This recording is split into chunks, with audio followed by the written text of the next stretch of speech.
Урматтуу угармандар, азыр мен сиздерге ошол кайра куруу доорунда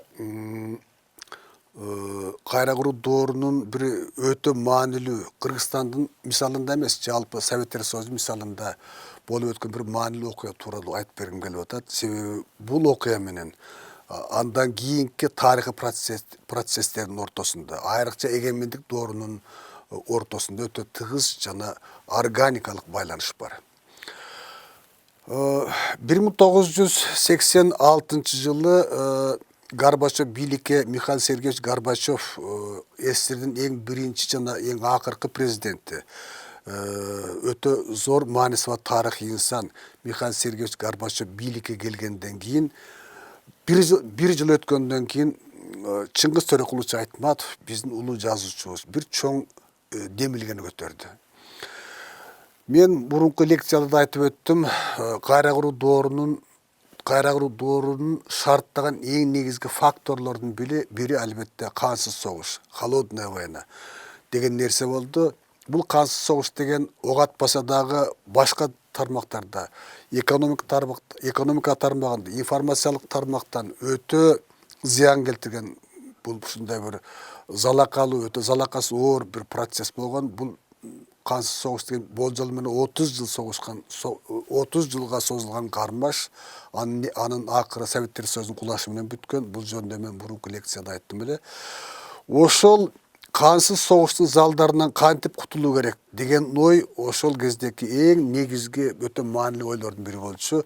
Бул жөнүндө биздин чоң саясатчылар, Москвада, Кремльде отурган жетекчилер, ошонун бирге интеллектуалдар, ошонун ичинде балким биринчилерден болуп, негизгилерден болуп, бул жөнүндө көп ойлогон, өзүнүн демилгесин айткан жазуучу же ишмер албетте Чыңгыз Төрөкулович Айтматов болгон. Айтматов ошол кайра куруу дооруна биринчиден өзүнүн жардамы катары, экинчиден ошого бир негиз катары, идеологиялык негиз катары бир ойду көтөрүп чыкты. Бул ойдун аты, бул ошол демилгенин аты же жаңы бир идеологиялык, мындай айтканда, багыттын аты жаңыча ойлонуу деген сөз болгон. Же жаңыча ойлом, же жаңыча ойлонуу деп айтсак деп которсок болот. Орусча муну новое мышление деп айтып жүрүштү.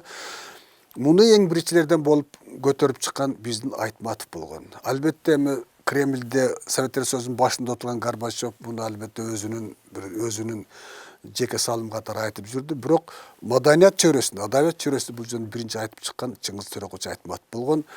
Айрыкча жанакы мен мурунку лекцияда айтып өткөн кылым карытары бир күн и дольше века длится деген чыгармада Айтматов ушу жанагы жаңыча ойлом же жаңыча ойлонуу деген нерсенин эң биринчи фундаментин, ошонун негизги багыттарын, параметрлерин ушул романда көрсөтүп чыккан эмеспи. Айтматов 1986 жылы ошо кайра куруу доорунда бир чоң инициатива менен, чоң демилге менен чыкты. Ал демилгени Айтматов мындай деп атады. Ысык көл форуму, орусчасы Ысык-Кульский форум, кыргызчасы Ысык көл шернеси деп атап жүрдү. Эми негизинен көнүп калганбыз, оозубуз көнүп калган Ысык көл форуму деп айтып. Ошол Ысык көл форуму же Ысык көл шернеси 1986 жылы Ысык көлдө Чолпон Ата шаарында өткөрүлдү. Бул форумга өткөрүүгө Айтматов албетте өзүнүн ага чейинки бүт авторитети, ага чейинки бүт болгон өзүнүн коомдук бедели менен келди деп айтсак болот. Бул Айтматовдун ошол Советтер Союзунун учурундагы жеткен чоң триумфу сыяктуу карасак да туура болор эле. Ал эмне үчүн муну айтып атам? Себеби бирөө чакырса эле эч ким Нобелдик сыйлыктын лауреаты же болсо бүт дүйнөгө аты белгилүү жазуучу же художник же актер келе бербейт да. Ал үчүн чоң дүйнөлүк авторитет болуш керек. Ошол авторитет 1986 жылы Советтер Союзунда бир гана Чыңгыз Айтматовдо бар эле. Бул өзүбүздүн жазуучуну мактаганда же көтөрө чалганда айтылган сөз эмес. Чындыгында реалдуу дүйнөлүк авторитет, дүйнөлүк салмак ошо Горбачев менен катар Чыңгыз Айтматовдо гана бар болчу Советтер Союзунда. Ошол жылы Чыңгыз Айтматов дүйнөлүк мааниси чоң, дүйнөлүк адыр баркы өтө чоң, бир 20-га жакын madaniyаттын жана илимдин ишмерлерин чакырды. Анын ичинде Америкадан Советтер Союзуна келип, анын ичинде Кыргызстанга чейин келет деп эч кимдин түшүнө кирчү эмес. Ошондо Американын эки чоң жазуучусу, бирөөсү актер, бирөөсү жазуучу Джеймс Болдуин деген келди. Ал Америка адабиятында классиктердин бири болуп саналат. Ошонун бирге футурологдор келди. Ошонун бирге Англиянын атактуу актеру, жазуучу Питер Устинов келди. Эфиопиянын белгилүү адамдары, Түркиянын белгилүү адамдары, иши Франциядан келди Клод Симон, бул Нобель сыйлыгынын лауреаты. Булар мындай айтканда Римский клуб деген болду, Рим клубу. Анын төрагасы Александр Кинг деген болгон. Бул дүйнөлүк мындай айтканда жылдыздар.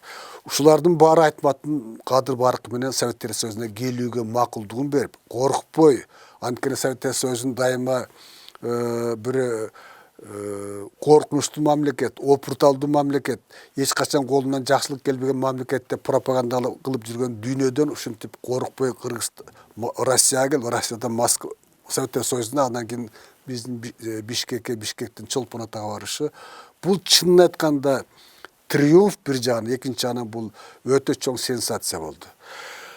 Бул Ысык көл форумунун эмнеге сөз козгоп атам? Ысык көл форумунун мааниси биринчиден жанакы эки дүйнөнүн ортосунда, батыш дүйнөсү менен, а кезде биз ушинтип айтчубуз, капиталисттик дүйнө менен социалисттик дүйнөнүн ортосунда көпүрө куруу, өз ара бир карым катнаш түзүү, ошол бирин жок кылгалы турган эки дүйнөнүн ортосунда бир тил таап, бир консенсуска келтирүү аракети болгон. Ушул аракетти Чыңгыз Айтматов жасап, жана бизге келип, Чолпон Атада дээрлик 4 күн Чолпон Атада болушуп, ошол жерде жанакы мен айтып өткөн улуу адамдар өздөрүнүн пикирин айтып, кантип бүгүнкү эки кагылышкалы турган эки дүйнөнү кантип бир мындай айтканда келишимге келтирип, макулдукка келтирип, адамзат өзүнүн чыгармачылыгы менен, өзүнүн акылы менен, интеллекти менен жашап кетет деген суроо коюлду. Ошондо Айтматовдун айткан өзүнүн, менин оюмча Айтматовдун эң мыкты сөздөрүнүн бири ошол Ысык көл форумунун ачылышында сүйлөгөн сөзү. Ошол сөзү мына бул китепте айтылган, мына Ысык көл форуму деп турат мына китепте. 3 тилде чыккан китеп. Ушул китепте Айтматовдун жана мен айтып өткөн Чолпон Атадагы тарыхый сөзү ушул китептин ичинде турат. Ошондо Айтматов бир укмуштуудай маанилүү сөз айтты. Выживание через творчество. Мындай чыгармачыл интеллекттин күчү менен жашап өнүгүп кетүү деген идеяны көтөрдү. Ошол интеллектуалдык форум, Ысык көл форуму өтө чоң таасир болду. Бул дүйнөдө бир чоң окуя катары кабыл анан бул ушундай улуу адамдар келгенде аны кабыл албай коюу Горбачев үчүн дагы өтө кыйын болуп калды. Анан Михаил Сергеевич Горбачев атайын Кремльге чакыртып алып, ошо жанакы дүйнөлүк биринчи катардагы жылдыздарды, кадыр баркы дүйнөгө тараган адамдар чакырып алып, Кремльде кабыл алып, Айтматовдун чоң салымын аябы баса белгилеп, ошону менен бирге мен Раиса Максимовна Горбачева экөөбүз Айтматов чыгарган китептердин баарын окуп чыкканбыз деп ошол жерден аны айтып, ошонун бирге бул Ысык көл форуму саясатта дагы, маданиятта дагы, ошонун бирге адабиятта дагы чоң бир мындай айтканда өткөл нерсе, революция сыяктуу бир мааниси бар нерсе деп баса белгилеген болчу. Ошентип Ысык көл форуму кайра куруу доорундагы эң маанилүү окуялардын бири болуп калды. Мен муну Кыргызстандын масштабында эмес, бүткүл Советтер Союзунун масштабында айтып атам. Ысык көл форуму албетте Айтматовдун анын ичинде Кыргызстандын чоң жетишкендиги болду. Кыргызстан үчүн эң биринчи чоң реклама ушул Ысык көл форуму болду. Анан кийин Ысык көл форуму албетте дагы чоң дүйнөлүк масштабка, глобалдык масштабка чыга турган потенциалы бар болчу. Бирок бир чети өкүнүчтүү, экинчи чети Кудайга миң мертебе рахмат дешибиз керек. Себеби Горбачевдун саясатынан кийин жанагы кансыз согуш деген 30 жылга созулган кармаш аягына чыкты. Горбачев кансыз согушту токтотту. Бирок токтогону албетте жакшы болду. Бирок ошонун натыйжасында Советтер Союзу 1991-жылы жайындасы тарап кетти. Bunun manisi, Iskül Forumu'nun manisini da bir ayta turgan bolsok, bul birinci iretте albatta kayra kuru doğrunun çoğun triumfu, çoğun okuyası boldu. Oşonun birge Sovetler Soyuzu'nun таратканга алып келген жанагы сыяктуу маселелердин бири чордону сыяктуу болуп калды. Себеби кайрагыр доор кансыз согуш токтолду. Варшава келишими деген нерсе таралды. Германия, Батыш Германия менен Чыгыш Германия кошулду. Анан кийин аны болсо батышта Советтер Союзун жеңдик деген лозунг менен таратып жиберишти. Ушундай ойду таратышты. Акырында Советтер Союзу тарап кетти. Советтер Союзу тарагандан кийин Горбачевдун кетиши менен Советтер Союзу тарашы менен Ысык-Көл форумун кайра жандандырышка эч бир мүмкүнчүлүк болгон жок. Себеби Ысык-Көл форуму кансыз согушту токтотуп, же болбосо эки бири-бирин жок кылууга даяр турган эки дүйнөнү, батыш дүйнөсү менен чыгыш дүйнөсүн консенсуска алып келүү деген аракет бар эле. Ал аракет өзүнөн өзү чечилип калгандан кийин Ысык-Көл форуму ушу менен өзүнүн жашоосун дагы бир жолу өттү албетте Испанияда, бирок негизинен бул форумдун тарыхый муктаждыгы жок болуп калды дагы. Тарыхта Ысык-Көл форумунан калды, бирок аны улантууга эч бир мүмкүнчүлүк болгон жок. Эми Ысык-Көл форуму кийин улантышка аракеттер болду. Мындан 3 жыл башта Чолпон Атада дагы бир жолу чогултканга аракет жасалды. Бирок ма жерге белгилүү баягы Айтматтын убагында келгенде улуу иш менен келген жок. Өзүбүздүн Кыргызстандагы интеллигенциянын өкүлдөрү анча-мынча Москвадан келди, Түркиядан келди, бирок баягы резонанс, баягы жетишкендик албетте болгон жок. Көрсө кыргыздын жакшы макалы, абдан туура макал экен. Ва күлүк күчүндө тулпар тушунда деген сөз ошодон келип чыкса керек. Убагында Ысык-Көл форуму өзүнүн тарыхый миссиясын аткарды. Биздин аң сезимге өзүнүн чоң таасирин тийгизи. Ошондон бирге бул форумдан кийин Кыргызстандын эгемендигине, ошонун бирге Советтер Союзундагы 15 республика өзүнүн жолун таап, өзүнүн изи менен, өзүнүн багыты менен кеткенге ушундай бир эшикти кыңгырайта ачкан сыяктуу процесс болуп калды. Албетте Айтматов өзүнүн эң мындай айтканда бактылуу, балким өзүнүн бир эң сонун деген бир доорун ошол Ысык-Көл форумунун учурунда эле эмес, ошо кайра куруу доорунда сезди деп эсептейм. Себеби бул киши Чыңгыз Айтматов өзүнүн чыгармачылык негизги пафосу бул антисталинизм болчу. Антисталинизм, тоталитаризмге каршы күрөш, ушул сыяктуу нерсе болчу. Айтматовдун чыгармачылыгындагы саясий пафосу.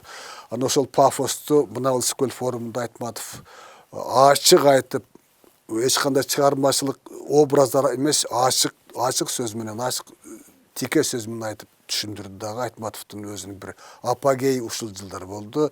Чыгармачылыгындагы апогей да ошо 80-жылдар болду. Атап айтканда, жана мен айтып өткөн Кылым карытар бир күн романы менен Кыямат романы Айтматовдун чыгармачылыгындагы жеткен бир апогей сыяктуу кабыл алсак туура эле болот. Ошентип Ысык-Көл форуму кайра куруу доорунун эң катуу жана өтө бийик чыккан аккорду, ошонун бирге Айтматовдун дүйнөлүк авторитетинин эң жылдызга чейин жеткен убагынын бир мисалы, ошонун бир белгиси болуп калды. Ушу менен мен бүгүнкү бул жолку Айтматов уюштурган Ысык-Көл форуму жөнүндөгү маегимди соңуна чыктым. Саламатта калыңыздар.